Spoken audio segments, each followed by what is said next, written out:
My name is Dereck Sissell. I am 23 years old and I've been yo-yoing for 5.5 years. When I was in high school, I saw a video and I just thought that was really neat. It was just a random video on YouTube. And then I started watching more of like the scene because they have competitions, and I always enjoyed watching the competitions, and one day I just decided to buy a yo-yo and kind of practice on my own. The differences between how society views yo-yoing and real yo-yoing is the yo-yos that we use, they stay down on the ground, they stay asleep, and everyone thinks the yo-yo will just return back to your hand, which it will not. So the parts of the yo-yo, this is a whole yo-yo.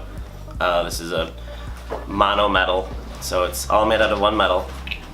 So I have the one side, it has a pad here to catch strings, so that makes it so it returns back to your hand. Have a bearing, that's how it spins, and then the other side, and then it just screws together with the bearing and string in there. What drew me to yo-yoing was the style and flair of it. I think it's just impressive to look at in its own right. Yeah, just to have a yo-yo and just to be able to do tricks with it, it's really, for me, it's really relaxing, and it's also like when I'm actually trying to learn a new trick, it's, you know, it feels good. It feels, you get that sense of accomplishment. And yeah, it's just therapeutic for me, you know? You can just throw on some headphones and just kind of go for an hour or two. The initial learning curve to learn how to yo-yo is pretty difficult because you have to be able to control your hands in a certain way.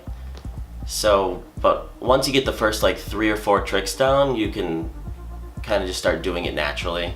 I've changed a lot from when I first started yo-yoing because I was just kind of copying tricks. You know, I would see a trick and I'd be like, okay, I'm gonna do that trick, but now I can kind of, you know, I can make my own, I tie in other elements, and I'm much smoother now.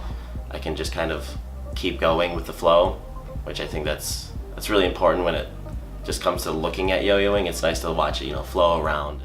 I think people should get into yo-yoing because it's a fun way to challenge yourself and have a good sense of accomplishment when you land a trick, and it's got a great scene for everyone to get into.